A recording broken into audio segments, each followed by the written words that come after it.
పెడితే 119 కూడా బట్టి పట్టునండి. ఏం పర్వాలేదు, మంచిగా చదువుకొని చక్కగా దేవుని నామాన్ని మనం మహిమపరుద్దాం. వేరే వేరే మిగిలిన సంఘస్థులు మన గురించి వింటూ ఉన్నప్పుడు వాళ్ళు ఆశ్చర్యపోవాలి. అట్లాగా ప్రభు విషయంలో మీరు హుషారుగా ఉండాలంటే, ప్రభు విషయంలో మనం ప్రభు విషయంలో అంత చక్కగా ఉండాలి. బలహీనులు అయినప్పటికీ కూడా బలమైన దేవుడిని కలిగి ఉన్నామని నిరూపించబడ్డానికి ప్రభు తరపున మనం ఇలాగా ఉగుళ్ళు ఊరేటట్టుగా సంతోషంగా కనిపిద్దాం. ఈ సమయంలో మనం ఎవడును దీపము వెలిగించి చాటు చోటునైనను కొంచెము క్రిందనైనను ఎక్కడి కానీ లోపలికి వచ్చి వారికి వెలుగు కనబడుటకు దీప స్తంభం మీదనే పెట్టును. నీ దేహములకు దీపము నీ కన్నే కనుక నీ కన్ను పేటగా నుండి నీ దేహమంతయు వెలుగుమయమై ఉండును.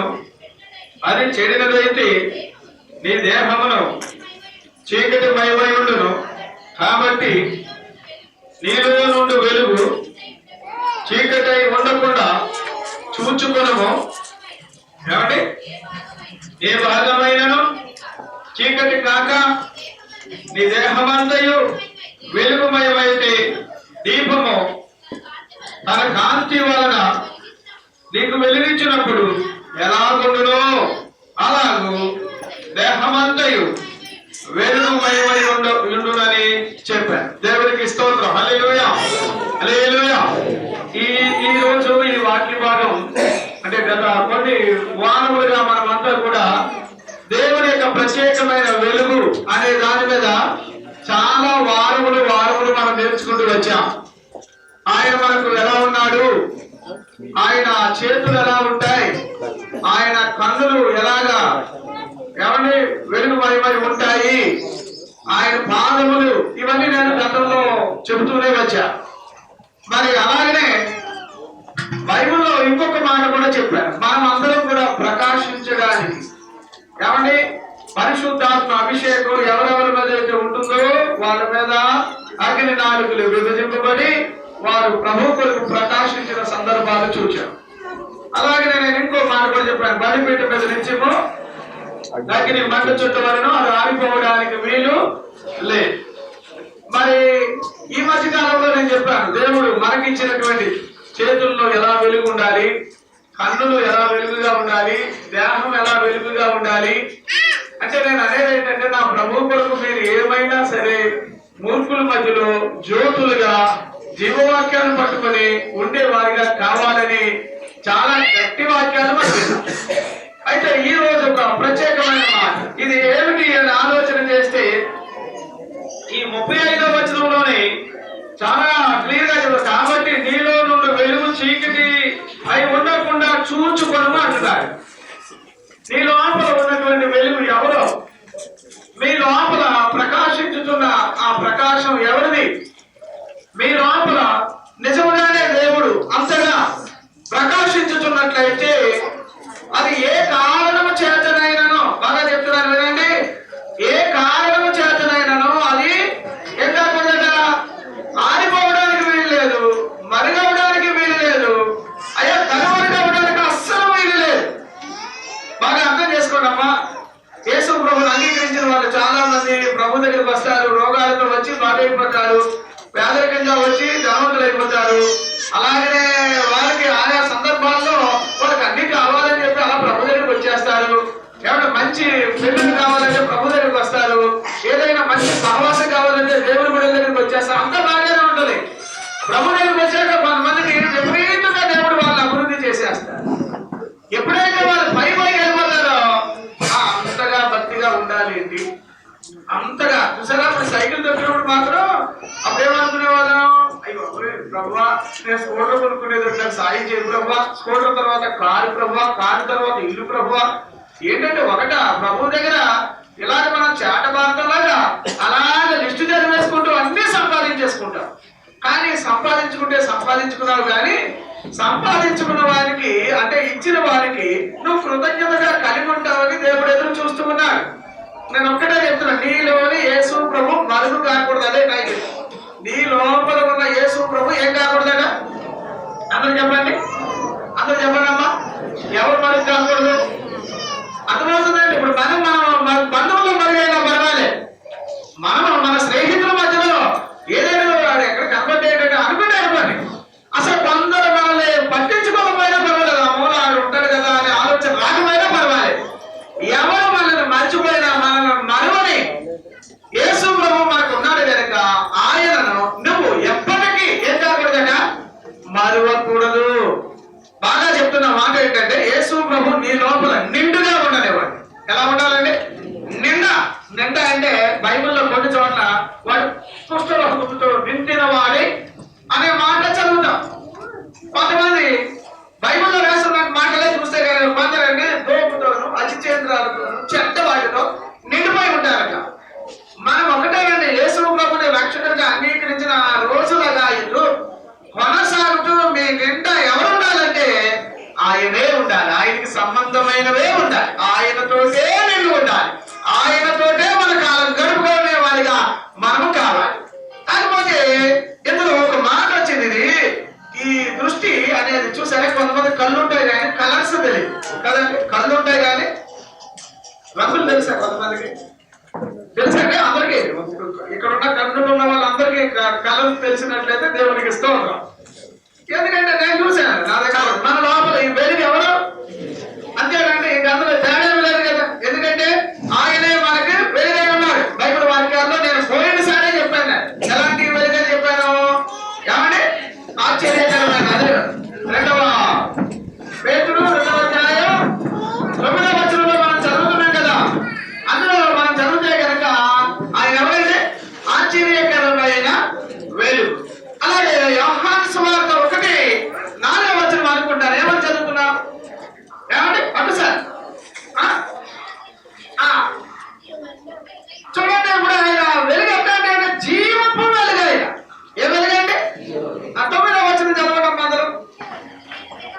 ఏ వెలుగండి? ఆయన నిజమైన వెలుగు. అంటే ఇలాగ పోయి వారు చెప్పిన ప్లేసులు మీరు చూసుకుంటే కనుక అక్కడ నిజమైన వెలుగు, సత్యమైన వెలుగు, అయ్యా ఆశ్చర్యకరమైన వెలుగు, 1 కాదు 2 కాదు అనేక రకాలుగా ఆయన మనకి వెలుగై ఉన్నాడని బైబిల్ వాక్యాల్లో చదువుతూ వచ్చాం. యోహాను సువార్త 8వ అధ్యాయం 8వ వచనం 12వ వచనంలో చదువుతాం. యోహాను సువార్త 9వ అధ్యాయం 5వ వచనంలో చదువుతూ ఉంటాం. యోహాను సువార్త 12వ అధ్యాయం 46వ వచనం 47లో కూడా చదువుతాం. ఆయన మనకు వెలుగై ఉన్నాడంటే ఎవరండి ఆయన? అయితే ఇప్పుడు ఆయన మన లోపల వచ్చే బైబిల్ వాక్యాలు ఎలా చెప్తున్నారంటే, ఎఫెసీయులకు రాసిన పత్రిక 5వ అధ్యాయం 14వ వచనంలో చీకటిలో కూర్చున్న మీరు ఏం చేయాలట? నిద్రించుచున్న నీవు మృతుల్లో నుండి లేచి బయటికి రండి, అప్పుడు క్రీస్తు మీ మీద. అంటే యేసు ప్రభు మన లోపల, బాగా వినండమ్మా, యేసు ప్రభు మన లోపల వెలుగై ఉన్నాడు. ఈ వెలుగు ఏం కాకుండా మరుగై ఉండరాదు. దేవునికి స్తోత్రం. హల్లెలూయా, హల్లెలూయా. బైబిల్ వాక్యాల్లో మత్తయి సువార్త 4వ అధ్యాయం 13వ వచనం మొదలుకొని 16వ వచనం వరకు చదివితే కనుక అక్కడ చీకటిలో కూర్చున్న వారు గొప్ప వెలుగును చూచిరి అని అంటారు. అక్కడ గొప్ప వెలుగును. దేవునికి మహిమ కలుగును గాక. హల్లెలూయా. అంచేత మనము ప్రతిరోజు కూడా మన లోపల ఉన్నటువంటి యేసు ప్రభు వారిని అయ్యా మరుగు కాకుండా ఉండేటట్టుగా చూసుకోవాలి. దేవునికి స్తోత్రం. మీరు కొన్ని కారణాలు బట్టి యేసు ప్రభుని మరుగు చేసేసిన వాళ్ళు ఉంటే కనుక అది నీకు ఏమి రాబడి తెచ్చిపెట్టదు. అప్పటికే నీకు చాలా లాస్ వచ్చి ఉండాలి. అంటే కొన్ని సందర్భాలు ఎలాగంటే, ఏమి లేదు పెళ్లి కొరకు యేసు ప్రభుని మాకు తెలియదండి అని చెప్పిన పిచ్చి మనుషులు ఉన్నారు. ఆ పెళ్లి అయిపోతే మళ్ళీ ఎలాగో అమలేశ్వర ప్రభు దగ్గరికి వచ్చేద్దాంలే అని అనుకుంటారు. ఏమొస్తారు వాళ్ళు ఇంకొకసారి కూడా ఇలాగే చేసి వెళ్ళిపోతారు. నేను అంటున్నానండి, నీకేమైనా దమ్ముంటే, ఇలా సత్తా ఉంటే, ఒక మంచి విధమైన నిర్ధారణ అయితే, ఎందుకంటే బైబిల్ వాక్యాల్లో అపోస్తలుల కార్యాలు 20వ అధ్యాయం 28వ వచనంలో చదువుతున్నాం. ఆయన రక్తము ద్వారా తన స్వరక్తము చేత సంఘాన్ని ఆయన కొన్నాడు. ఆయన రక్తం మీద ఉంది కనుక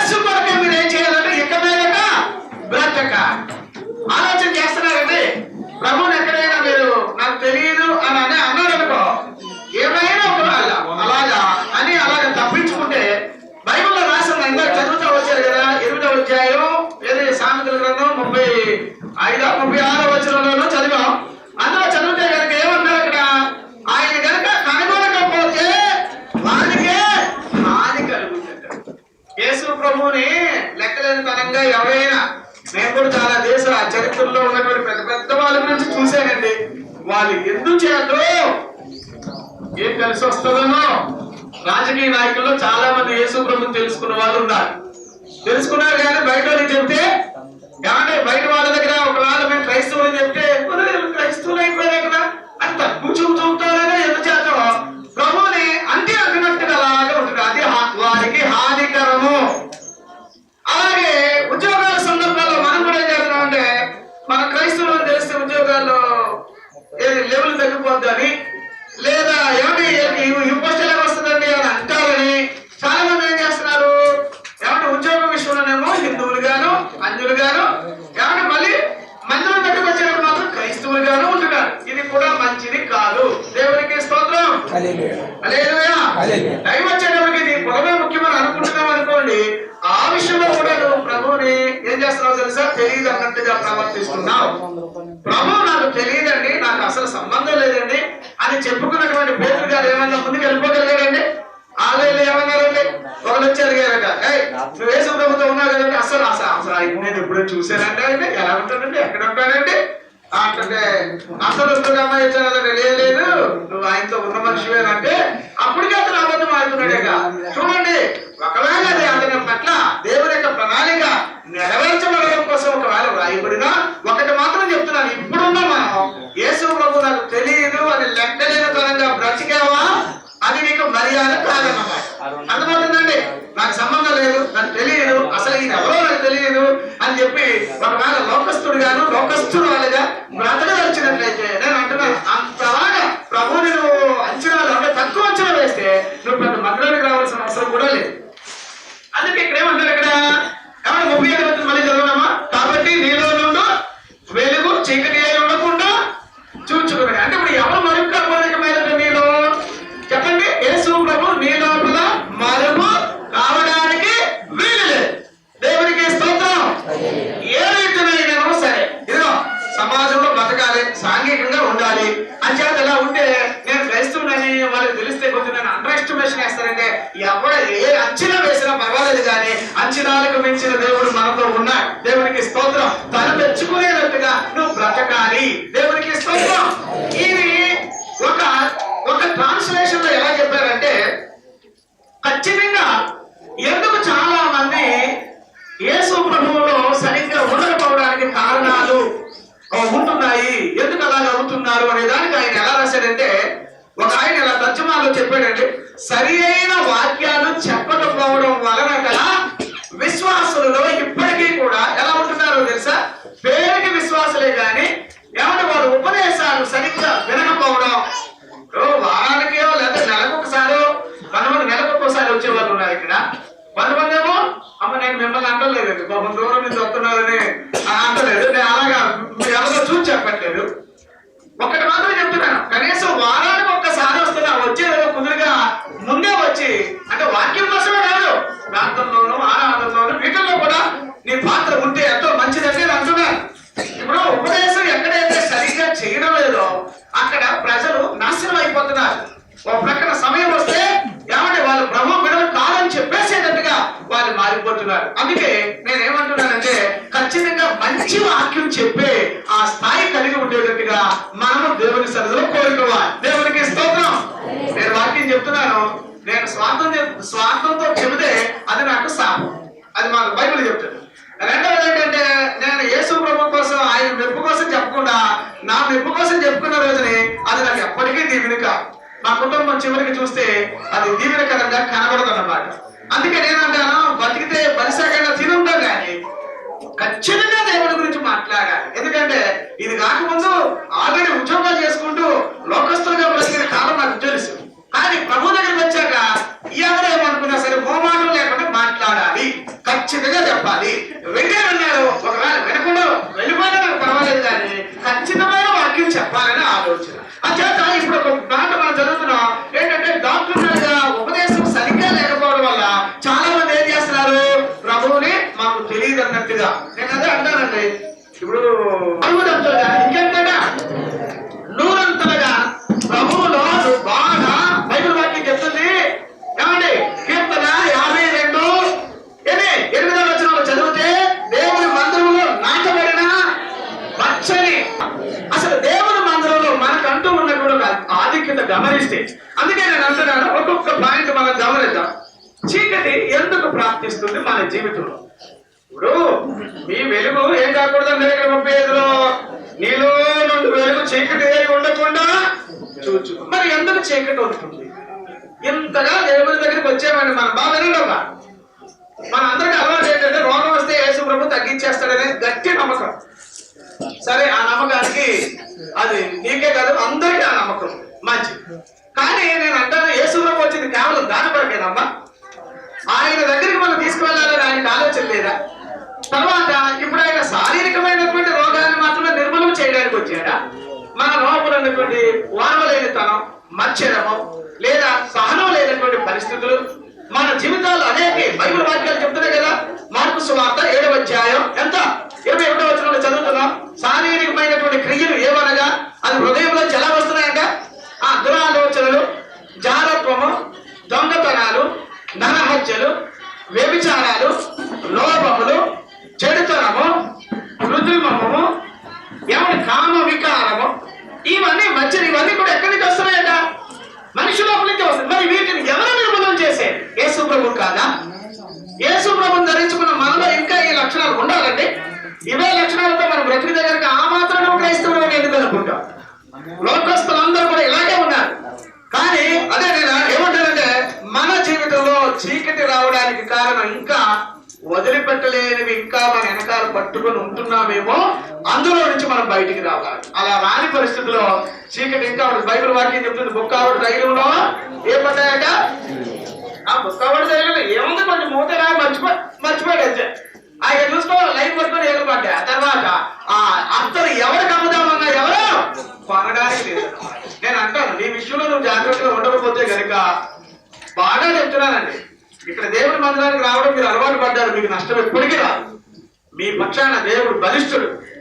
అలాగని చెప్పేసి వేరే వేరే సంఘాల్లో నుంచి అందరూ ఇక్కడ ఊడిపడి రండి నేను అంటలేదు. వచ్చారు, వచ్చినటువంటి మిమ్మల్ని ప్రభు మాత్రం వీడవాడు. నేను చెప్తున్నాను, బలిష్ఠుడి చేతికి వచ్చారు కనుక ఆయన మిమ్మల్ని అంచెలంచెలుగా ఒకసారి మీకు లాటరీ టికెట్ ఇచ్చేసేటట్టుగా, ఏదో డబ్బులు దగ్గరేసేటట్టుగా చేయడు. కానీ ఒకటి మాత్రం చేస్తాడు, నువ్వు అంచెలంచెలుగా నువ్వే గమనిస్తావు, ఎంత విస్తారమైన అభివృద్ధిని నువ్వు చూస్తావు.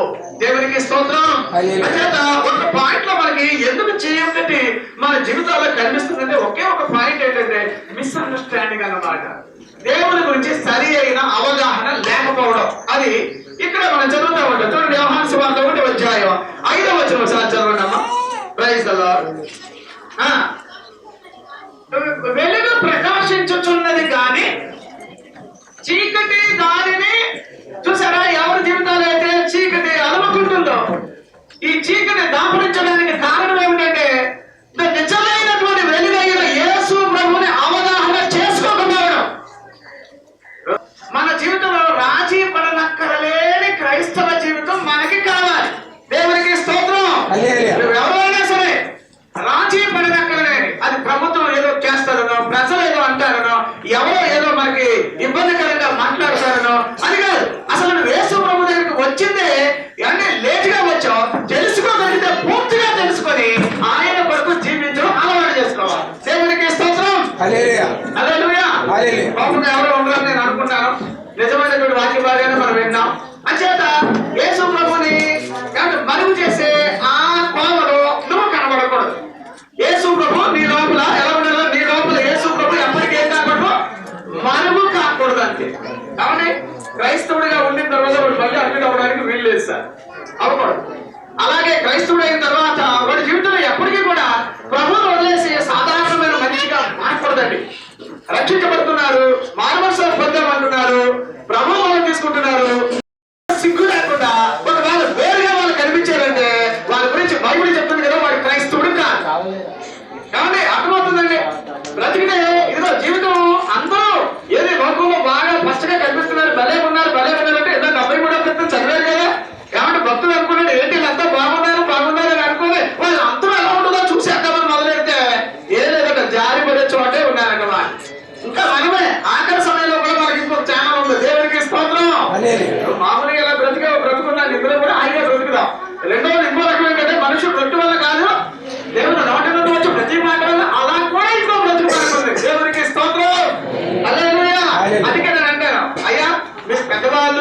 మంచి మంచి పరిస్థితులు ఉండొచ్చు, ఉద్యోగాలు చేస్తున్నారు, ఏమంటే రకరకాల చోట్ల మీకు ఆధిక్యతలు ఉన్నాయి, ఎన్నున్నా నేను చెప్తున్నాను, నా ప్రభు నీలో మరిదవుతున్నాడా అయితే గనక ప్రమాదం దగ్గరికి వస్తుంది, జాగ్రత్త.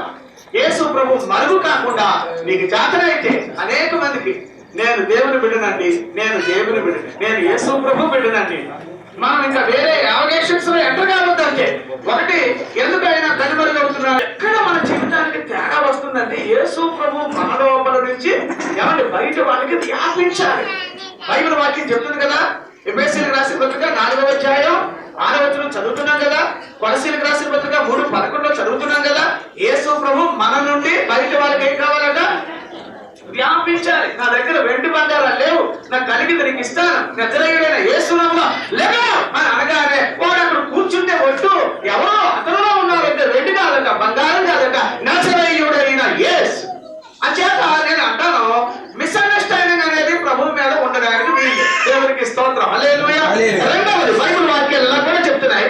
చూడండి, 1వ యోహాను పత్రిక 2వ అధ్యాయం 11వ వచనం సార్ చూడండి. Praise the lord. 2:11 చీకటిలో ఉండి చీకటిలో నడుచుతున్నాడు, చీకటి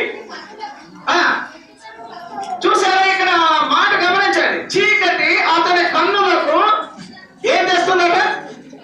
ఇప్పుడు మనందరూ దేవుని పిల్లలు అయ్యాక అందరూ అన్యోన్యంగా కలిసి మెలిసి ఉండాలని ఉందా లేదా?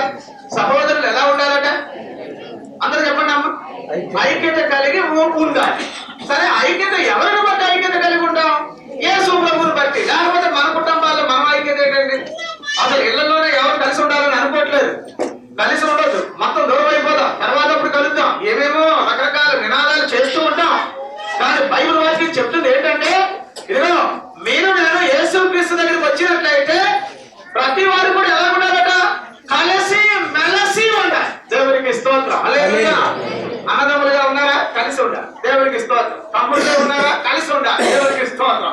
అక్క చెల్లెళ్ళు ఉన్నారా? కలిసే ఉండాలి. దేవునికి స్తోత్రం. ఇక తండ్రితో ఆడుకోవడం, లేకపోతే నీళ్ళక్క నాకేంటి అనే పద్ధతి రాకుండా యేసు ప్రభుతో కలిసి ఉండాలి. సరే, బాగానే ఉంది. రక్త సంబంధం ఈ రోజు కాబట్టి రేపైనా కలుస్తాం. మరి ఎక్కడెక్కడ వాళ్ళమో ఇక్కడ చేద్దాం. ఏమండి? ఎక్కడెక్కడ అందరూ ఒకే ఇంట్లో వాళ్ళమండి. అమ్మో, ఆవులిస్తే బయట లెక్క పెట్టేటట్టు ఉంటారు కదా, మాట్లాడుకుంటే నొసలు ఎక్కిరించేటట్టు ఉంటారు. అంటే రకరకాల పక్షులు ఇలాగా ఒక మంచి తాటికి లేదా మంచి లెవెల్కి రావడానికి యేసు ప్రభు తప్ప ఇంకెవరైనా ఎంత మంచి లెవెల్ తేగలుగుతారా? దేవునికి స్తోత్రం. మీరు ఎప్పుడైనా చూసారంటే జమఖానా అలాంటి చోట్ల పెద్ద పెద్ద మీటింగ్లు జరుగుతాయి, రాజకీయ మీటింగ్లు. ఆ మీటింగ్ లో మీరు ఎప్పుడు చూడండి కొట్లాట్లు, గొడవలు అవి ఇవి జరుగుతాయి, పెద్ద సెక్యూరిటీ. కానీ క్రైస్తవ కుట్టాలు ఎప్పుడైనా చూసారా? ఆ కుట్టాల్లో గొడవలు అనేవి ఉండవు. దేవునికి స్తోత్రం. ఏనాడు ఉండవు గొడవలు. అసలు గొడవలు పెట్టుకోవడానికి ఎవరికి అలాంటి ఆలోచనలు, ఏ దుర్మార్గుడో ఎవడో లోకస్తుడు ఎవడో వచ్చే వాళ్ళు చెయ్యాలని అనుకున్నా వాడికి దగ్గర అక్కడ. దేవునికి స్తోత్రం. అయ్యా మనం ఎలా ఉండాలిట? పక్క వారి విషయంలో తక్కువ అంచనా వేయకండి.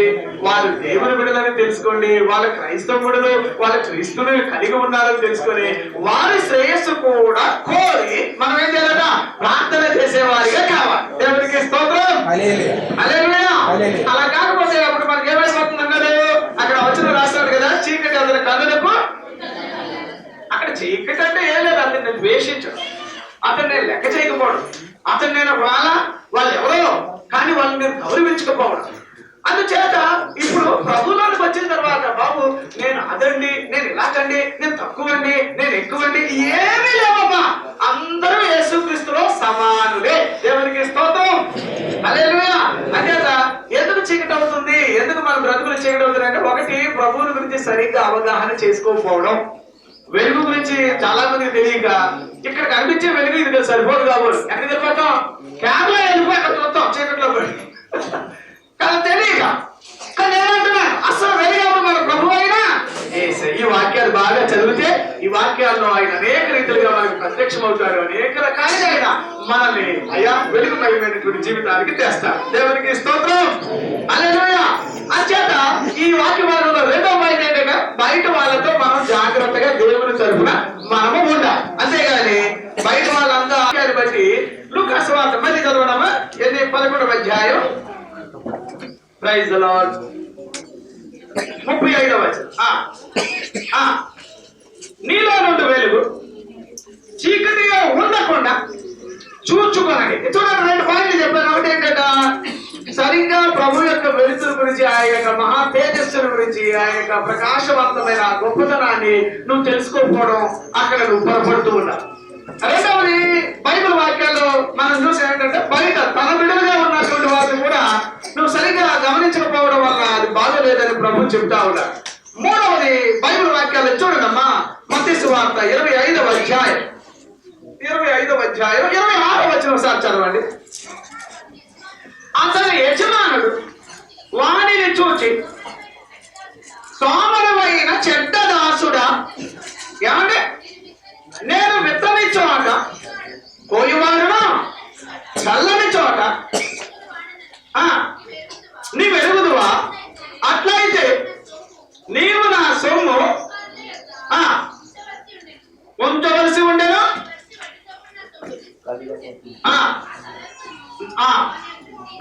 తీసివేసి ప్రైజ్లో ఒకే ఒక మాట. ఇక్కడ ప్రభు వారు మనకిచ్చిన కృప కాదు, లేదా ప్రభు మనకిచ్చినటువంటి తలాంతులు అవ్వచ్చు, వరములు అవ్వచ్చు, ఏమంటే ఇంకేమైనా నేను అంటున్నాను, ప్రభు నీకు ఇచ్చిన ఏదైనా ఆధిక్యత ఉంటే అవి దేవుని కొరకు పనిచేయాలి. ఏం చేయాలట? ఇప్పుడు దేవుడు కొంతమందికి ఎన్ని తలాంతులు ఇచ్చాడు? 5 తలాంతులు. ఇంకొంతమందికి, ఇంకొకరికి 2 తలాంతులు, ఇంకొకరికి ఒకటి. అంటే అసలు ఏమి ఇవ్వకుండా ప్రభు ఉన్నాడా? ఏమీ ఇవ్వలేదు అని అనడానికి ఎవరికి తెలుసలేదు.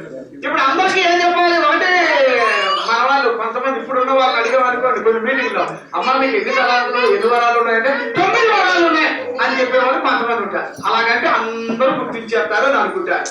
సరే, 9 వరాలు ఉన్నాయో, 10 వరాలు ఉన్నాయో, 5 తలాంతులు ఉన్నాయో, మీనాలు ఉన్నాయో, ఏమైనా ప్రభువుని బట్టి నువ్వు కలిగిన వాటికి ఏం చేయాలట? వాటి ద్వారా ప్రభు కొరకు ఆయన రాజ్యము వ్యాపింప చేయబడేటట్టుగా నువ్వు ప్రయాసపడాలి. ఇప్పుడు వీడు ఎలా ఉన్నాడంటే ఇచ్చిన తలాంతు ఇవ్వండి అని తీసుకున్నాడు, తర్వాత చేతుల్లో దాచేసి భూమిలో కప్పెట్టేసి అనుకున్నాడట ఇస్తాడు కానీ బాబు తర్వాత లెక్కలు అడిగేటప్పుడు గుంజేస్తాడు ఈయన. అందుచేత ఈ తలాంతుని మాత్రం నేను ఎలాగైనా ఆయన వచ్చినట్టు వాయిదా ఆయనకి ఇచ్చేస్తే చాలు బాబు అనుకున్నాడట. తీసుకున్నందుకు దెబ్బలు పడుతున్నాయి చూసుకోండి, వాడుకోనందుకు దెబ్బలు పడుతున్నాయి చూసుకోండి. అది మూట కట్టి అలాగే భూమిలో పెట్టేందుకు పడుతున్నాడు చూడండి. ఇప్పుడు ఆయన కట్టేసి వెలుపల ఏం చేయాలట? చీకట్లో పడేసేయండి. అక్కడ ఏడుపు పట్టుకోడు, ఊరికేనండి ఒట్టిన ఎడతారండి, పట్ట ఉతుకుతున్నారు అతను పట్టుకొని అక్కడ. అంటే ఇప్పుడు ఆలోచన చేయండి, మీరు ఈ వచనాన్ని అర్థం చేసుకుంటే ప్రభు ఇచ్చిన తలాంతు తీసుకున్న తర్వాత అతనికి ఉన్న ఆలోచన ఏంటంటే ఆయన విత్తని చోట ఏం చేసేవాడు? పంట కోసేవాడు. అంటే నీకు ఇచ్చిన తలాంతు ప్రభు అక్కడ తలాంతు అడగలేదు, అక్కడ ఏమడుగుతున్నాడు? దాని ద్వారా ఏం సంపాదించావు? నీకు ఇచ్చిన సమయాన్ని బట్టి, కాలాన్ని బట్టి, కృపకాలాన్ని బట్టి, ఈ యొక్క మంచి తరుణాన్ని బట్టి, అనుగ్రహాన్ని బట్టి నువ్వేం చేస్తున్నావు? నా కొరకు నువ్వేం సంపాదిస్తున్నావు అంటే నేనేం సంపాదించలేదండి అన్నాడు. ఏం సంపాదించలేదా అని అయితే తలాంతి ఇచ్చాను అడగలే. చూసారా మీరు అక్కడ గమనించండి, తలాంతి కదా ఇది కావాలి, దాని నుండి రాగలిగిన ఏది లాభం. అయితే ఇప్పుడు లాభం లేదు ఏం లేదు అదే ఉంది ఇచ్చేస్తానంటే సరే, అప్పుడు అతను తీసుకునే బాబు ఇంకా పైన ఎవరైతే బాగా కష్టపడ్డారో అతనికి ఇచ్చే వీటి మాత్రం మొదలవుతుందని చెప్పేసి వాటిని తీసుకెళ్ళి ఎక్కడేశారట? చూసారా ఇక్కడ మీకు అర్థమవుతుంది. ఇందులో మనకు కావాల్సింది ఏంటంటే ఎవడు సోంబేరిగా ఉంటాడో వాడు జీవితం చీకటి మైపై. ఎంతమంది ఉన్నారు ఇక్కడ సోంబేరమ్మలు, సోంబేరు అయ్యారు?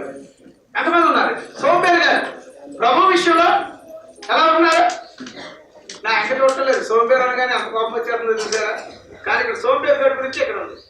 వాడిని ప్రభు అంటాడు కదా, అరే నేను నీకు ఇచ్చిన టైం వేస్ట్ చేసేవాడు, నేను నీకు ఇచ్చిన తలాంతు నీకు ఇచ్చే బదులు ఇంకొకరికి ఇచ్చుంటే అది ఇంకొక విధంగా అతను కష్టపడేవాడు. మీకు ఇచ్చిన సమయంలో దేవుని కొరకు నువ్వు చేయవలసింది ఉంది, అది తప్పకుండా నువ్వే చెయ్యాలి. దేవునికి స్తోత్రం, హల్లెలూయా. సంతోషంగా దేవునికి స్తోత్రం తెలియజేద్దాం. ఒకవేళ మీరు అనుకోవచ్చు నేను ఇవ్వకపోతే ఎలా జరుగుతుందో చూద్దామని అనుకుంటే నువ్వు ఒకసారి తిరిగి ఇవ్వాలనుకున్నప్పుడు కూడా తీసుకునే పరిస్థితి ఉండదు ఇక్కడ. అట్లా కూడా ఉంటుంది. ఎందుకు అంటే ప్రభు ఇక్కడ ప్రత్యేకత సోంబేరి గాడికి మాత్రం ఉందబ్బా చాలా కష్టం. అంచేత దైవికంగా జీవించే మన లోపల ఏముండకూడదట? సోమరితనం. చెప్పండి, అందరూ చెప్పండి. ఏ వయసులో అయినా కూడా సోమరితనం. ప్రభు విషయంలో మాత్రం ఏముండకూడదు మీకు? ఏమంటే రాఘవ గారు నవ్వుతా చెప్పు సార్, సోమర్థనం ఉండకూడదు అంతే. పనులు చేయడానికి మాత్రం ఆరోగ్యం కావాలి, అది కావాలి, ఇది కావాలంటే ఇక దానికన్నా ముందుగా దేవుని విషయంలో ఎలా ఉండాలంట? చురుకైన వారిగా, చలాకీగా. అబ్బా బైబిల్ వాక్యం చెప్తుంది ఎలా ఉండాలంట? దక్షిణ రాజీయ ఉపనములాగా ఎలా ఉండాలంట? పరిగెత్తాలన్నమాట. అలయక సమస్యలక ప్రభు వరకు బలమైన పడగా మనం ఉండాలని దేవుని వాక్యాలు చెప్తున్నాయి. దేవునికి స్తోత్రం. ఒకవేళ ఎవరైనా స్వామర్థనం అనేది కనుక ఉంటే యేసు ప్రభు వచ్చి తలుపు పడుతున్నాడట. మంచం మీద నేను దిగడానికి కుదరడం లేదని చెప్పి ఆవిడ ఏం చేసింది? తిట్టాను అరుతూనే ఉండు అంటే ఇంకా ఆఖరిగా ఆయన వెళ్ళిపోయాడు. ఆ తర్వాత ఏంటప్ప చప్పుడు పట్టలేదు ఏంటప్ప అని చెప్పి ఇక గబగబా మంచం నుంచి దిగి వెతుకు దగ్గర వస్తే ఆయన వెళ్ళిపోయాడు. ఈ మధ్యలో ఏమిటి చిన్నకొట్టి పాడేసారు ఆడలేదు. చూసారా? అందుకే బైబిల్ వాక్యం ఏం చెప్తుంది? మన జీవితాల్లో దేవుని విషయం వచ్చేటప్పటికి ఏం కాకూడదంటే సోమరితనముగా. ఎవరు సోమరితనంగా ఉంటారో వాళ్ళ బ్రతుకులు చీకటిమయం అవుతాయి, వాళ్ళ బ్రతుకులు అంధకారం అవుతుంది, వాళ్ళ చివరి ముగింపు చీకటిలోనే వాళ్ళ కాలం ముగించుకోవలసి వస్తుంది. అట్లాంటి స్థాయి రాకుండా లాగిన ప్రభువా నీ కొరకు ఈ తరములో నేను ఒక ప్రత్యేకమైన జ్యోతిగా ఉంటా, వెలుగుతూ ఉంటా, ప్రకాశిస్తూ ఉంటా. ఖచ్చితంగా నీ కొరకు నేను ఎలాగైనా సరే బంధువుల మధ్యలో, స్నేహితుల మధ్యలో, తెలిసిన వారి మధ్యలో, అలాగా ఇలాగా అనేకుల మధ్యలో నీ తరపున నేను ప్రత్యేకంగా ఉంటాను. దేవునికి స్తోత్రం. హల్లెలూయా. సరే ఎన్ని పాయింట్లు వచ్చినాయండి? ఒకటి ఏంటమ్మా? సరి అయినటువంటి అవగాహన లేకపోతే దేవుని గురించి మన జీవితాల్లో చీకటిమయం అయిపోతుంది. రెండవది ఏంటంట? ఇతరుల విషయాల్లో జాగ్రత్త. ఎవరికి హాని చేయడానికి వీల్లేదు. మీరు చేతన అయితే వాళ్ళ ప్రభు మళ్ళించండి, అంతేగాని అలా కాకుండా వాళ్ళ దగ్గరికి బెదిరించేసేసి వాళ్ళని బాధ పెట్టేసేటట్టు రాక. దేవునికి స్తోత్రం. మూడవది ఏం నేర్చుకున్నా? సోమరితనం. సోమరితనంగా ఉండే వాళ్ళ జీవితాలు వాళ్ళ ఇళ్లలో పిల్లలే కాదు గబ్బిలాలు కూడా తిరుగుతాయి. వాళ్ళ ఇళ్లలో ఎప్పుడు చూసినా కుక్కలు అరుపులే. వాళ్ళ బతికే కూడా అలాగే ఉంటుంది. అందుకే నేను అంటున్నాను బాబు, ఈ చీకటి మన ఇళ్లలో ఉండకుండా ప్రభు తరపున మనం జీవించదుముగాక. హల్లెలూయా. 4వ పాయింట్ నేను చెప్తున్నాను. ఇది మత్తయి సువార్త 25:8వ వచనం. సార్ చూడండి అన్న, 8వ వచనం ఏమండి? మా దివిటీలు ఆరిపోవచ్చున్నవి కనుక అడిగిన దేవునికి స్తోత్రం. హల్లెలూయా. ఇక్కడ మీరు ఈ వాక్యాన్ని చదివితే వాళ్ళకి ఏమి లేదంటే బుద్ధి లేదని కానీ ఎవరంటే వాళ్ళు ఇప్పుడు వాళ్ళు ఆరిపోవడానికి, వాళ్ళ దీపాలు ఆరిపోవడానికి, వాళ్ళకి చీకటి ప్రాప్తించడానికి కారణం ఏమిటంటే ఏమి లేదక. అంటే ఇప్పుడు బుద్ధి ఎవరికి ఉండదని బైబిల్లో ఉందమ్మా? బుద్ధి ఎవరెవరికి ఉండదు? పశుప్రాయాలకు బుద్ధి ఉండదు, బాగానే ఉంది. ఇంకా అంతేనా? బుద్ధి జ్ఞానములు లేని అంటే కాదు, అందరికి ఏముండదు ఆలోచించేది. ఇప్పుడు మనం కూడా మా పేరుకి మనుషుల్లాగా బతుకుతున్నాం, కానీ బుద్ధి లేని పనులు ఎన్నో చేసేస్తూ పైకి నేను మనిషినండి అన్నట్టు కనిపిస్తాం.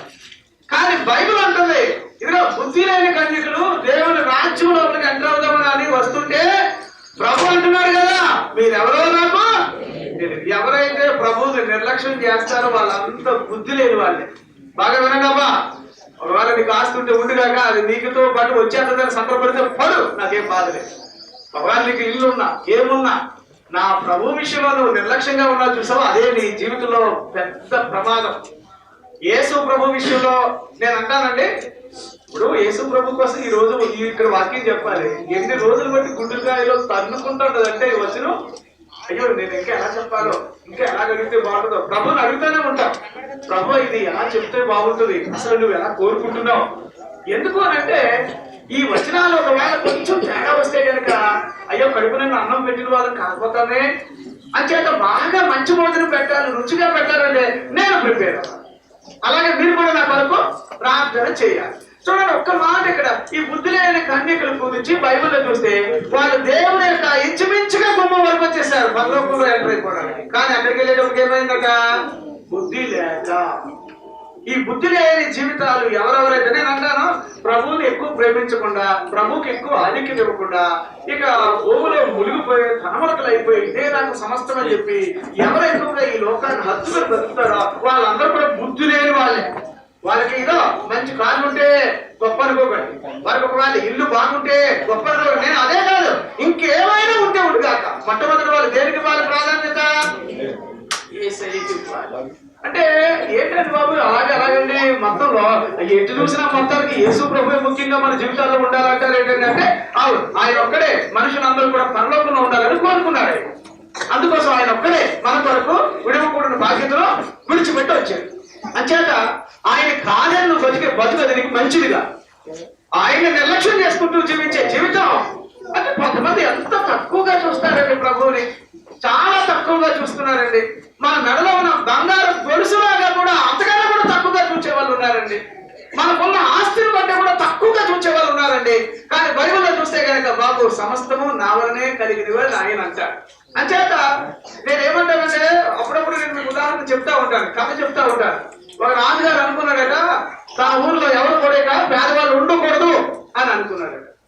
అనుకుని ఆ రాజుగారు అందరికీ టంకాయించాడట, బాబు ఏమైతే కానీ మళ్ళీ నాకు ఎప్పుడైనా కుదిరితే సంపాదిస్తాను కానీ మీరు మాత్రం పేదవాళ్ళుగా ఉండకూడదు కదా, మీరు రండి, మీకు ఏమేం కావాలో నా అంతఃపురంలో ఏమున్నాయో నా రాజ్యంలో అన్ని మీరు తీసుకెళ్ళిపోతారు రండి అంటే ఎవరికి ఆడాడంటే వచ్చేసి రాజుగారు కుర్చీ ఒకటి అట్టుకుపోతున్నాడట, రాజుగారు మంచం పట్టుకుపోతున్నాడట, రాజుగారు దండం పట్టుకుపోతున్నాడట, అన్ని పట్టుకుపోతున్నాడట. ఎవరికైనా బిజీగా అన్ని పోసుకొని అట్టుకుపోతుంటే పట్టుకుపోతుంటే ఒక బక్కోడు ఒకటి వచ్చి రాజుగారి పక్కన నిలబడి ఉన్నాడట. అదేంటిగా ఆయన కూడా అతను అలా చూసి ఫోన్లో ఏమో అలసిపోయాడేమో మరి పరిగెట్టుకుని వచ్చి ఉంటాడని అలా చూసి కొద్దిసేపు అయ్యాక అన్నాడట, ఏం బాబు అందరూ అన్ని పట్టుకొని వెళ్ళిపోతున్నారు, మరి నువ్వు ఏం పట్టుకెళ్ళవా నాన్న, నువ్వు పట్టుకెళ్ళేటప్పుడు అన్ని అందరూ పట్టుకుపోయి నీకు ఏం మిగులుతాయి అమ్మా అన్నాడట. ఏం లేదండి మీరు అనుమతిస్తే మిమ్మల్ని అట్టుకుపోతానండి అన్నాడట. అంటే ఏంటి ఇప్పుడు నిజంగా మీరు చూడండి అబ్బా, ఇప్పుడు మీకు చేతనైతే బైబిల్ గ్రంథంలో ఉన్న భక్తులు చూడండి, వాళ్ళు ప్రభువుని రుచి పట్టాక, ప్రభువుని గుర్తుపట్టాక, ప్రభువుని వాళ్ళు అర్థం చేసుకున్నాక దాని కొరకు అడ్డొచ్చిన ఆస్తులను అడ్డొచ్చిన వాటన్నిటిని కూడా వదులుకొని ఎవరిని ముఖ్యంగా తెచ్చుకున్నారు? సమస్తాన్ని పెద్దగా ఇచ్చిన వాళ్ళు ఉన్నారు. బైబిల్లో రాశాడు ఎబ్రిల్ రాసిన పత్రిక 11:24 నుంచి చదువుతుంటాం. చదివితే కనుక 24-25 వచనాల్లో ఏది ఐగుప్తీ ధనం కంటే యేసు క్రీస్తుతో కూడా శ్రమలైన గొప్పవని అనుకుని అన్నిటిని వదిలేసి ఎక్కడికి వచ్చారట?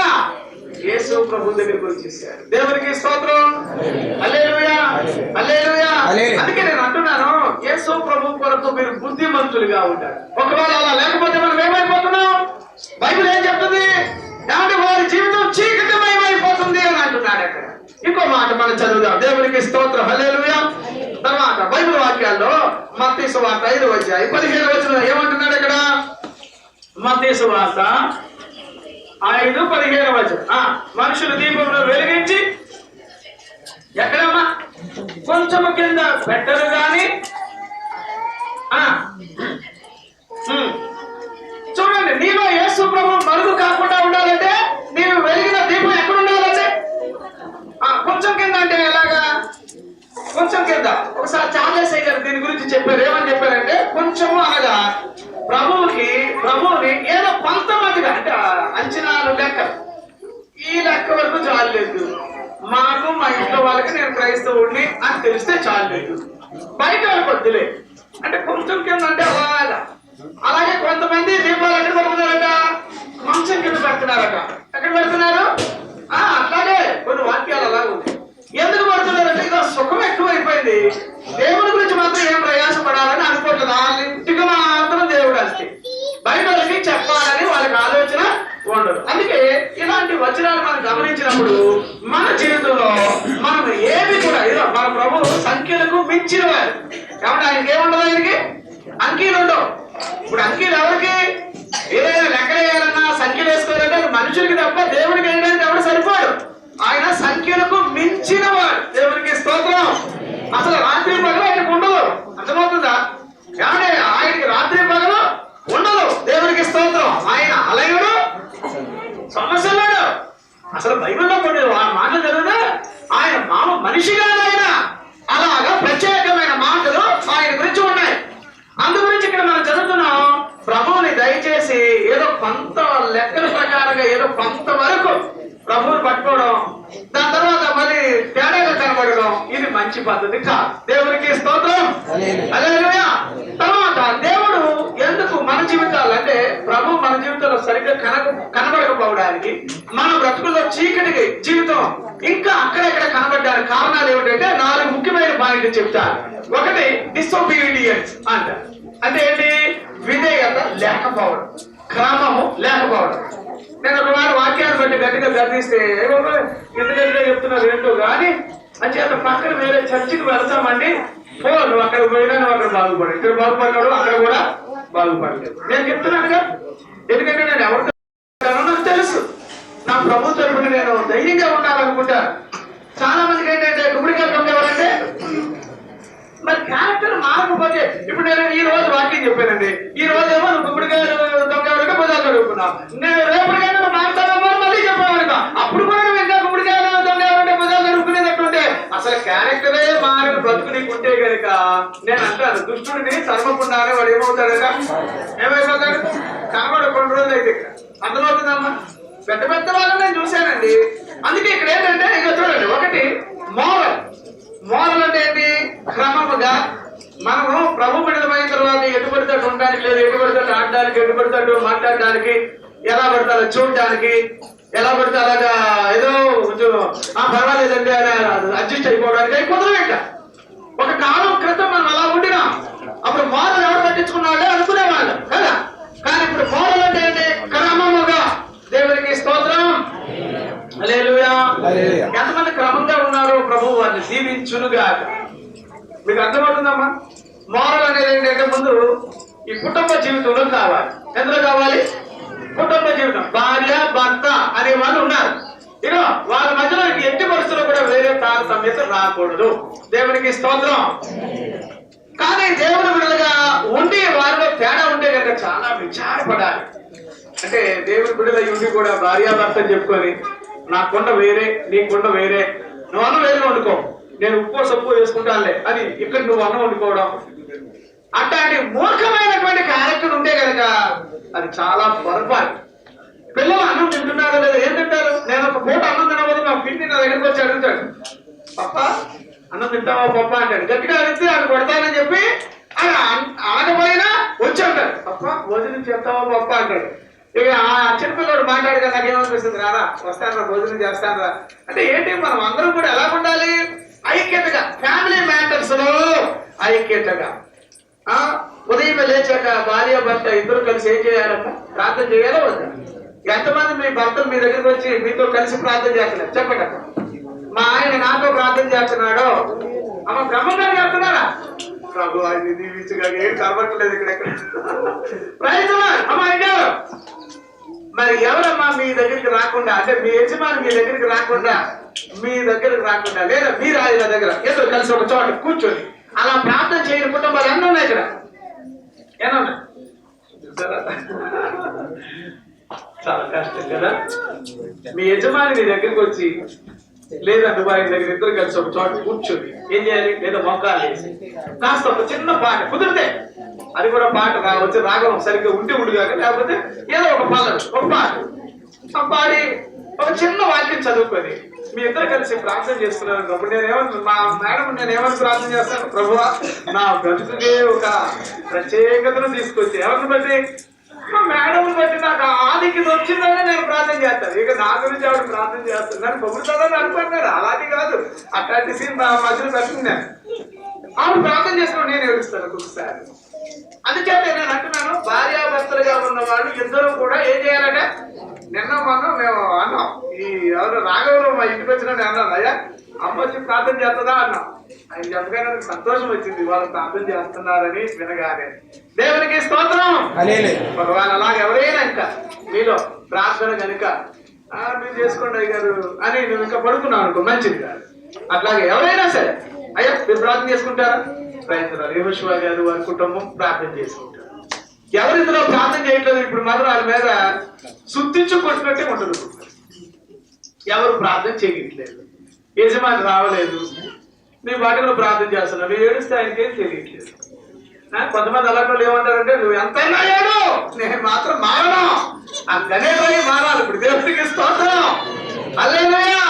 అయ్యా ఇద్దరు కూడా ఎక్కడికి వచ్చేయాలి? ఉదయమే ప్రార్థన. అందుకే అయ్యా ఎకాసికలుగా కాదు కానీ ప్రత్యేకమైన కుటుంబంగా బ్రతకడానికి, లేకపోతే మన జీవితం ఎలా ఉంటదంటే ఇస్తరాలు చిరిగినట్టే బతుకైపోతుంది.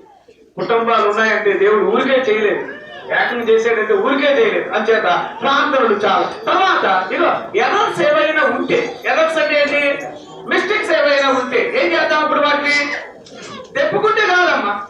నేనైతే చెప్తున్నాను, ఈరోజు ప్రభు బాధ ఉంది కాబట్టి చెప్తున్నాను. మన మధ్యలో ఏదైనా పొరపాట్లు ఉన్నాయి, నేనైతే నాకు ఏదైనా పొరపాటు ఉంటే నాకు ఇట్లా తేడా కనిపించారు అంటే అడుగుతాను, మాట్లాడుకుంటాం మేము. అలా కాకుండా ఆ ఎర్రర్స్ అన్నారు ఏంటంటే మిస్టేక్స్, చిన్న చిన్న పొరపాటు, ఆ చిన్న చిన్న అదే ఏమిటంటే అది చిలుకు అది పెద్దదైపోయి ఇంట్లో ఏదో పొగ చేసినట్టు అయిపోయి అంచేత అలా కాకుండా ఆ మిస్టేక్స్ కూడా ఏం చేయాలి, ఒకరికొకరు సరి చేసుకోవడానికి ప్రయత్నం జరగాలి. లేకపోతే మన ఇంట్లో చీకటి. ఇంకొక మాట కూడా నేను చెప్తున్నాను, ఇగ్నోరెన్స్ గా ఉంటారు చూసారండి, అంటే అమాయకంగా ఉండడం. తెలిసి కూడా తెలియనట్టు నటించే వాళ్ళు ఉంటారు. యేసు ప్రభు విషయంలో తెలిసి కూడా ఎలాగా తెలియనట్టుగా, ఆ తర్వాత ఎప్పుడో సారి దొరుకుతారు. ఇక అప్పటికి ఎంత లాస్ అవుతారో. నేనైతే ప్రభు విషయంలో ఎవడైతే కాస్తంత అమాయకంగానో కాస్తంత ఏది తెలుగు తక్కువగా ఉంటాడో అదే పైకి అభివృద్ధి అవుతాడని నేను చెప్పాను. వాడి జీవితాలు నెమ్మదిగా తొక్కు వేయబడతాయి. ఎందుకంటే ప్రభు విషయం అందరూ తెలుసుకోగలిగిన వారిగా కావాలి. ఇప్పుడు సైతాన్ ఎలా ఉన్నాడట, సమయం కొద్దిగా ఉంది అంటే ఇప్పుడు ఏం చేస్తున్నాడు వాడు, అమ్మ సైతాన్ ఉంటే చోట వెలుగు ఉంటుందా చీకటి ఉంటుందా? ఎక్కడుంది వచ్చిన ఎక్కడుందమ్మా, ఎక్కడుంది ఎవరైనా చెప్తారా? సైతాన్ గారిని ఎవరైతే వాడికి చోటు ఇచ్చారో బైబిల్లో అందుకే రాశాడు, వాడికి చోటు ఇవ్వద్దండి. వాడు చోటు ఇచ్చాడంటే వాడు వచ్చే అంధకార దురాత్మ అని రాశాడు. ఎవరంటే వాడు వచ్చేలా చీకటి, ఐగుప్తులో చీకటి ఉంది, ఇశ్రాయేలుకు వెలుగు ఉంది అంతే. దేవునికి స్తోత్రం, హల్లెలూయా. అంచేత బాబు వాడికి చోటు ఇవ్వడానికి వీళ్ళు, దేవునికి మహిమ కలుగును గాక, హల్లెలూయా. తర్వాత కాబట్టి డిసొబీడియంట్ అనేది ఒకటి ఉంది. ఏది, దేవుడు అంటే లెక్కలేని కాదు. ఇప్పుడు సపోజ్ నేను చెప్తున్నాను, బైబిల్ గ్రంథంలో సమయాలు దేవుడి తరపున ప్రవక్తగా ఉండిన ఆధారాలు చూస్తాం. కానీ ఆయన చేసే పనులు కొన్నిసార్లు ఎవరు చేసేవారు, సౌలు చేసేయడానికి వచ్చేసేవారు. ఏమన్నంటే ఏమైందంటే అక్కడ మీరు కొంచెం లేట్ అవుతున్నారని చెప్పి ఈ మధ్యలో ఏమైనా అయిపోద్దేమో అని ఏమంటే ఎవరు చేశారు వాళ్ళు చెప్తే అది మర్యాద.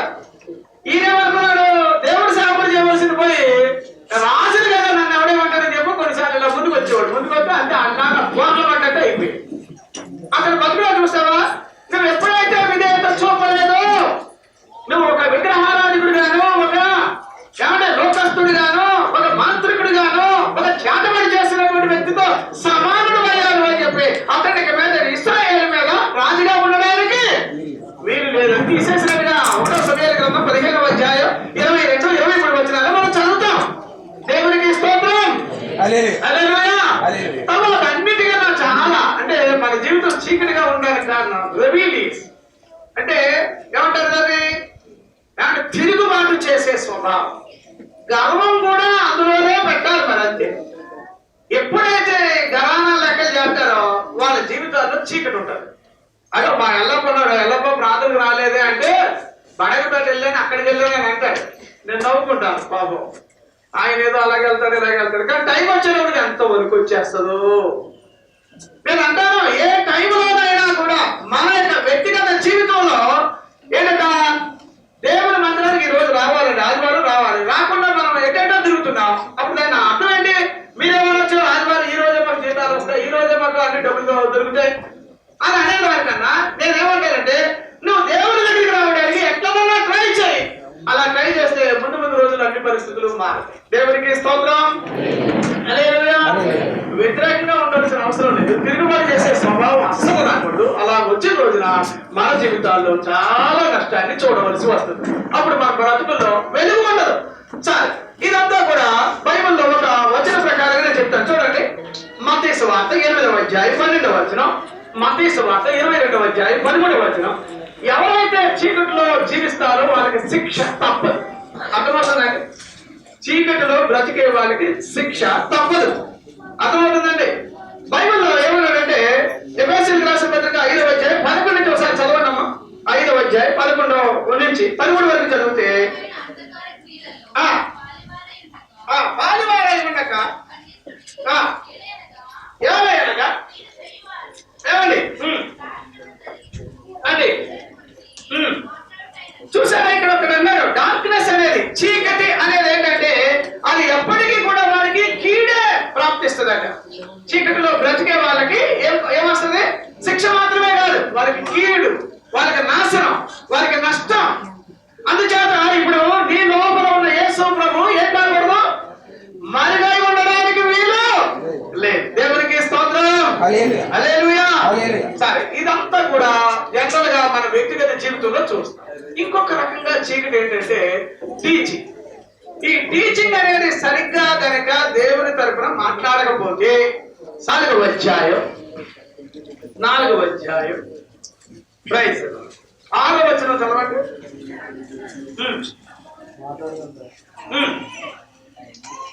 అమ్మా, విశ్వాస సుబోధ సంబంధమైన వాక్యముల చేత పెంపారుచు క్రీస్తు యేసునకు మంచి పరిచారకుడి వై ముందు. అలాగే 16వ వచనం కూడా చదవండి అమ్మా. నిన్ను గూర్చి, నీ బోధన గూర్చి జాగ్రత్త కలిగి నీవి నాకు చేసిన నిన్ను నీ బోధ విలువాలని ఏం చేస్తావంటే ఇంకొక మాట కూడా మత్తయి సువార్త 16వ వచనం సార్ చూడండి అమ్మా. ప్రైజ్ రా. చూచుకున్నది పరిసయులు సద్దుకయ్యులు అను వారిని పులిసిన పిండిని కూర్చి జాగ్రత్త పడుడని. చూడండి, ఇప్పుడు ఉపదేశం అనే దాంట్లో ఇప్పుడు తేడాలు వచ్చేసినాయండి. ఉపదేశము, టీచింగ్ వేరే, ప్రసంగము వేరే. అర్థం చేసుకోవాలమ్మా. ప్రసంగం అనేది వేరే, ఉపదేశం అనేది వేరే. మందిరంలో ఎక్కువగా ఉపదేశాలే ఉంటాయి. ఎందుకంటే మనము ప్రభువు కొరకు 30 దంతులుగా 60 దంతులుగా 100 దంతులుగా నిలబడాలి. ఏ కష్టం వచ్చినా ఏదొచ్చినా అన్నిటినీ తట్టుకొని ప్రభువే ఒక సమస్తం అని చెప్పి ఒప్పుకునే స్థాయిలో మనం నిలబడాలి. అందుచేత ప్రభువు కొరకు నిలబడాలంటే ఈ టీచింగ్ లో చాలా మంది ఏమవుతున్నారంటే సరి అయినటువంటి విషయాలు చెప్పడం లేదు. అందుకే నేను అంటాను, ఎక్కువగా నాకు డబ్బులు ఇవ్వండి, ఎక్కువగా నాకు సహాయం చేయండి, నేను ఊరికినైనా నేను ఎలా బతకాలి, ఏమో వెళ్తాం. ఇవన్నీ కూడా సేవకులు చెప్పుకొని వాళ్ళంతటి వాళ్ళు బాధపడిపోయేటట్టుగా కాకూడదు. ఎవరి కోసం మాట్లాడాలి?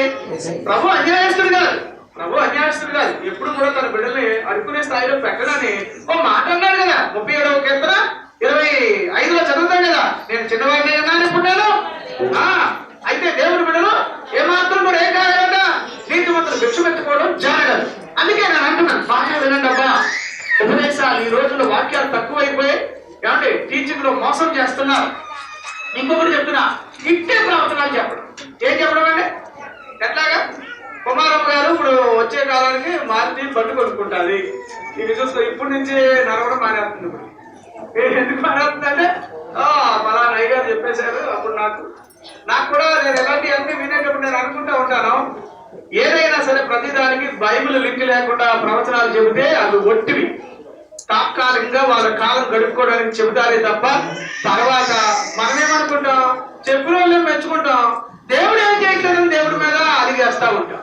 చాలా బాధపడిపోతాం.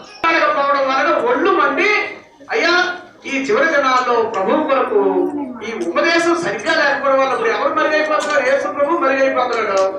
ఏమన్నా సరే అక్కడికి వెళ్తేనే బాగుంటుంది, ఇక్కడికి వెళ్తే. నేను అన్నాను, యేసు ప్రభు ప్రతి చోట అందరికీ ఆయన దేవుడై ఉన్నాడు. దేవునికి స్తోత్రం, హల్లెలూయా. అంటే ఇటువంటి ఈ టీచింగ్ విషయంలో కాస్తంత జాగ్రత్తగా ఉంటాయి. ప్రవచనాలు చెప్పే వాళ్ళు కూడా, అయ్యా మరీ నేను బ్రతిమాలుతున్నాను, ప్రవచనం అనే దాని గురించి నేను ఒక ఇలస్ట్రేషన్ ఇవ్వండి ఇస్తాను, నోట్స్ ఇస్తాను. మీరు ఎవరైనా చదివితే మీకు ఎంతవరకు ప్రవచనం నిజమో కాదో మీకు తెలుస్తుంది. చెప్పొద్దు అని అంటలేదు, చెబితే ప్రభు అక్కడ మహిమపరచబడేటట్టుగా ఉండాలి అంతే. దేవునికి స్తోత్రం, హల్లెలూయా. తర్వాత ఎఫెసీయులకు రాసిన పత్రిక 5వ అధ్యాయం 6వ వచనం ఒకసారి చదవండి అమ్మా. 5వ అధ్యాయం 6వ వచనంలో, అమ్మా, వ్యర్థమైన మాటల వలన మిమ్మల్ని ఎవడో మిమ్మల్ని మోసపరచనీయకుడి, దేవుని ఉగ్రత అవిధేయులు అయిన వారి మీదకి వస్తుంది. చూసారా? ఇప్పుడు నేను ఒకటే అన్నాను, ఒకటి ఈ విషయంలో జాగ్రత్తగా ఉండాలబ్బా. వాళ్ళ మీద నేను అటు ఇటు మలిపేయడానికి ట్రై చేస్తా, అక్కడెక్కడికి తీసుకువద్దామని అంటారు. అమ్మ వినాలి, ఇక ఎడితే వచ్చి తీసుకెళ్ళి అటు పక్క తీసుకెళ్ళారు. ఏమండి వినాలి, ఇటు చూడండి, అదే చూసే వస్తున్నారు సార్, ఇటు చూడండి. అమ్మా మీరు, నేను చెప్తున్నాను, ఎవరు కూడా మిమ్మల్ని మోసపరచకుండా చూసుకోవడానికి ట్రై చేయండి. ఒకటి. రెండవది నేను అంటున్నాను, ఈ వేషధారణగా అందరితో సహవాసాలు చేయకండి. పులిపిండి అంటే అదే. పులిపిండి అంటే అర్థం ఏమిటి? వేషధారణ. అబ్బో మరి విచిత్రంగా ప్రవర్తిస్తారండి.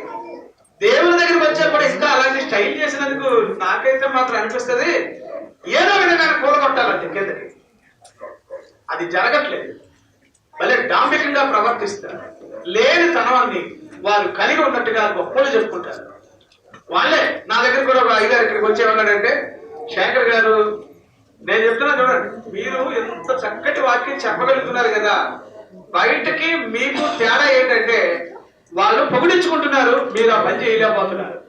నన్ను అన్నారు ఒక ఆయన ఏమన్నాడు తెలుసు, మీరు ఏమన్నా 1000 రూపాయలు ఇవ్వండి సార్, నేను పేపర్ ప్రింట్ చేయిస్తాను, పేపర్లు అక్కడక్కడ పంచి పెట్టిస్తాను, ఆ హోటల్ దగ్గర అక్కడక్కడ కొంతమందిని పట్టిస్తాను, ఒక్కొక్క చోట 2-3 నిలబెడతాను, వాళ్ళకి జీతం ఇస్తాను, ఏది ఆ రోజు కూలి ఆగిస్తాను. వాళ్ళంటే ఏం లేదు తెల్లదైతే ఆ చర్చి దగ్గర అది చెప్పించుకునేది కావాలంటే అక్కడ డబ్బుకి ఏంటంట అక్కడ ఎవరో హోటల్లో ఛాయ్ తాగుతూ మనం మాట్లాడుకుంటూ ఏంటి చర్చి దగ్గర ఎక్కడికి వెళ్ళాలి, కొండ మీద చర్చి దగ్గరికి వెళితే పాపం నేను ఆయన్ని చాలా గమనించాను. అయ్యా మీరు ఎక్కడెక్కడి నుంచి వచ్చారో కానీ మీ ప్లాన్స్ ఎలాంటివి ఇక్కడ పనికిరావయ్యా, అలాంటి ఆలోచనలు ఇక్కడ లేవు. దేవుడే ఇదిగో నది తెగినప్పుడు ఏమవుతుందండి, తప్పకుండా లోయ ప్రాంతానికి నీళ్లు రావలసిందే. దేవుడు చేసేది ఆయన చేస్తాడు, కానీ మా కొరకు చేయగలిగింది ఆయన చేయాలి అని నేను ఆయనతో చెప్పాక ఆయన కొంచెం మనసు బాధ పెట్టుకున్నాడు. ఇంతకీ ఆయన ఆంధ్ర క్రైస్తవ కీర్తనలో పాటలు రాసిన వ్యక్తే నా దగ్గరకు వచ్చి అలా చెప్పాడు. నేను అన్నాను, అమ్మో ఈయన ఏంటంటే ఇలా ఉన్నాడు అనిపించింది. అంటే ఏంటంటే యేసు ప్రభు మరుగైపోతున్నాడు, ఎవరు బయటికి రావాలి ఇప్పుడు? మామూలుగా మనం డబ్బాలు పెట్టుకునేది అవ్వాలి. నేనంట మనం తొక్కు వేయబడినా పర్వాలేదు కానీ ఎవరి పైకి రావాలి? మనం తగ్గాలి, యేసయ్య హెచ్చాలి. ఎంత ఏ వ్యక్తి అన్నాడు అలాగా? బాప్తిస్మా యోహాను ఏమన్నాడమ్మా? ఎవరైనా ఎలాంటి వ్యక్తి అయినా ఎలాంటి ఆత్మ కలిగిన వాడు? ఏలియా ఆత్మ కలిగిన వాడు. ఇంకెంటాంటి వాడు? వాక్యం చెప్తుంటే 5వ అధ్యాయం 35 జరుగుతాయి యోహాను సువార్తలో అగ్ని ఆయన మాట్లాడుతూ ఉంటే అసలు స్త్రీల కన్న వారిలో యోహాను లాంటి బలమైన మగాడు లేదు. అతడు అడవిలో కూడా చీకటికి వెళ్ళాడు, భయపడలే. అసలు ఎక్కడున్నా కూడా అతను చూస్తే ఊరు వాడ రాజులు భయపడిపోయేవారు, వర్తమానం చెప్పేవాడు. కానీ ఆయన ఏమన్నాడో తెలుసా? నా వెనక వచ్చేవాడు నాకంటే. అమ్మ ఇప్పుడు మీ జీవితంలో ఎవరు హెచ్చుగా కనబడాలని మీకు ఆశ ఉందో చెప్పండి, చెప్పండి, అందరూ చెప్పండి. అమ్మ యేసయ్య హెచ్చుగా కనబడాలి, మనము తక్కువగా కనబడాలి. ప్రతి చిన్న విషయంలో నన్ను ఊరికి ఎక్కేస్తే నేను ఇష్టపడను. ప్రతి చిన్న విషయంలో అంటే కొంతమంది ఏంటంటే అన్నిట్లో కూడా ముందు బోరు తీసే దగ్గర కూడా ఏం చేస్తున్నారు తెలుసా? ఫాస్ట్ గారికి ఎక్స్ట్రా ముక్కలట, ఈడ ఎక్స్ట్రా తిని ఏమైపోతున్నాడు. నిజం, నేను చాలా ఊర్లో చూస్తూ ఉంటాను కదా, అమ్మ అంత పని చేయకండి అమ్మా, అలాగ చేయకండి అమ్మా, అది పెద్ద ఇందులో ఏం లేదమ్మా, నాకు ఎక్స్ట్రా రోగం తెచ్చిపెట్టినట్టు అవుతారు. ఏం లేదండి, మీరు ఆలోచించండి. ప్రతి విషయంలో కూడా మనం తగ్గాలి. ఎవరు హెచ్చుగా కనబడాలి? ఒకసారి కన్ను మూసుకుంటారా? ప్రార్థన చేద్దాం ఒక్కసారి. ఇద్దరు వాళ్ళు ఎవరైనా, నేను అంటున్నాను ప్రభు పేరు మీద బ్రతిమాలుతూ ఉన్నాను, నేను చిన్న వాక్యమే తీసుకున్నాను, కానీ ప్రభు హెచ్చకుండా మనమే ఎక్కడైనా ముందుకు వెళ్ళిపోతున్నామేమో, ప్రభు ఉన్నతంగా కనబడకుండా మనమే ఎక్కడైనా ఆయన చోటుని మనం సొంతం చేసుకుంటున్నామేమో. మొదట ఆయన రాజ్యాన్ని నీతిని వెతుకుదాం, మొదటి స్థానం తనకే ఇద్దాం. మొదట స్థానం తనకిచ్చినప్పుడు మన జీవితాలన్నీ కూడా దీవెనకరంగా ఉంటే. చిన్న ప్రార్థన. పరిశుద్ధుడానికి వందనాలు. బలిష్ఠుడు అయినటువంటి మా ప్రభువా, మాకు ఇచ్చిన తలాంతుల ద్వారా కానీ, వరముల ద్వారా కానీ, ఈవుల ద్వారా కానీ మాకు ఇచ్చిన ఈ కృపా కాలంలో నేను మహిమపరచకుండా నీ విషయంలో మేము ఎక్కడైనా బద్ధకస్తులు ఉంటే దయచేసి వెలుగులకు తీసుకురండి. మా మీద చీకటి పాలన చేయకుండునుగాక, నీ అరుణోదయం మా మీద ఉండునుగాక, నీ ముఖకాంతి మా మీద ఉండునుగాక. మాకు నీ వెలుతురుతోటి మా కాలం గడుపుకోవాలని ఆశపడుతున్నాం. మా సంవత్సరములు గాని, మా దినములు గాని, మాకు ఇవ్వబడిన ఆయుష్ కాలం అంతా కూడా ఈనాడు చీకటి కనబడకూడదని ఆశపడుతున్నాం. దుష్టుడికి పత్రం మా మీద వద్దు బాబు, మీ అధికారం మా మీద ఉండునుగాక. అయ్యా, తెలిసి తెలియక ఎక్కడైనా గర్వించే మేము క్షమించండి. తెలిసి తెలియక పొరపాట్లలో ఉంటూ లేఖనాలు అర్థం చేసుకోకుండా మేము వేరువేరుగా జీవిస్తే కనుక క్షమించండి అయ్యా, దయతో క్షమించండి. నీ కృప మమ్మల్ని ఏలుబడి చేయునుగాక. ఈ రోజు ఎంతమంది మధ్యలో నీవు మరుగు కాకూడదని వారితో చెబుతూ వచ్చాను. నిజంగానే నువ్వు మరుగు కాకూడదు. నువ్వు ప్రత్యక్షం కావాలి, నువ్వు వ్యాపించాలి, నువ్వు హెచ్చుగా కనబడాలి. ఇదిగో అరణ్యంలో మోషే సర్పమును పైకి చూపించినప్పుడు ఎలాగైతే అది చూచిన వారు బ్రతికారో, మా వ్యక్తిగత జీవితంలో నీ సిలువ హెచ్చుగా కనబడుగా, నీ పునరుత్థానం హెచ్చుగా కనబడుగా. మీరు మాత్రమే మా నిండా మీరు ఉండాలని ఆశపడుతున్నా, మా నిండా మా శరీర ప్రాణ ఆత్మలో మీరు నిండగా ఉండాలని ఆశపడుతున్నా. బలిష్ఠుడా నీకు స్తోత్రం. యోహానువలే ఈ రోజు మిమ్మలను ఇదిగో అందరి మధ్యలో హెచ్చించాలని ఆశపడుతూ ఉన్నా. రండి, మీ నామం హెచ్చించబడుగా. ఎనలేని కీర్తి నన్ను బట్టి మీకు కలుగునుగా, ఎనలేని మహిమ నన్ను బట్టి, నా కుటుంబాన్ని బట్టి, అలాగే మమ్మను బట్టి మీకు కలుగునుగా. ఇక్కడ మీరు ప్రసిద్ధి కావాలంటే, ఇక్కడ మీరు హెచ్చుగా కనబడాలంటే, ఇక్కడ మీరు మరుగవడానికి వీలే లేదు బాబు, వీలే లేదు బాబు. ఎక్కడైనా పొరపాటు జరిగితే క్షమించండి. నీకు రాగలిగిన కీర్తి దొంగిలించేవారుగా కాకుండా, నీకు రావాల్సిన ఘనత దొంగిలించకుండా, ఘనత మహిమ ప్రభావం కీర్తి అయ్యా ఇప్పుడు ఎల్లప్పుడూ మేము అన్నంత వరకు నీకే కలుగునుగా. అశీరుడానికి స్తోత్రములు, బలిష్ఠుడానికి స్తోత్రములు, బలవంతుడానికి స్తోత్రములు. నీ శక్తితో బిడ్డలు నింపండి. మీరు మాలో ఉన్నారని బయట వారు ఇట్టే చూడడానికి మా పలుకులు సాక్ష్యం ఇచ్చునుగాక. ఇట్టే మమ్మల్ని గమనించడానికి మా ప్రవర్తన సాక్ష్యముగా ఉండునుగాక. ఇట్టే మీరు మాలో ఉన్నారని అయ్యా మా యొక్క దినచర్య వారికి తెలిసిపోవునుగాక, తెలిసిపోవునుగాక. అయ్యా నీకు స్తోత్రం, స్తోత్రం. రండి బాబు, నీ దూతల సన్నిధిని అయ్యా నేను మహిమపరచగలిగినటువంటి సన్నిధిని ఇక్కడ దించండి బాబు. దూతలు నిత్యము నేను స్తుతించుతున్నారని ఎగురుతూ ఉన్నటువంటి దూతలని నీ పేరు మీద ఇక్కడ చూడగలుగుతున్నాం. ఈ ప్లేస్ లో దూతలు ఎగురుతూ ఉన్నారు. పరిశుద్ధుడు పరిశుద్ధుడని ఘనపరచుకోవాలి, కనబడుతున్నాయి. ఈ చోటు నీకు బాబు, నీ చుట్ట అంచుల వరకు ఈ మందులు నీటిగా నిండబడుతుందా. బలిష్ఠుడా, బలిష్ఠుడా, శక్తిగలిగినవాడా, పరాక్రమవంతుడా, నీకు మాత్రమే మహిమ, నీకు మాత్రమే మహిమ, నీకు మాత్రమే మహిమ కలుగునుగాక, మహిమ కలుగునుగాక, మహిమ కలుగునుగాక. హల్లెలూయా. సమస్త మహిమ ఘనత ప్రభావాలు మీకు మాత్రమే ఆరోపిస్తూ యేసు నామములో వినయపరుచు ప్రార్థన చేయుచున్నాము తండ్రి.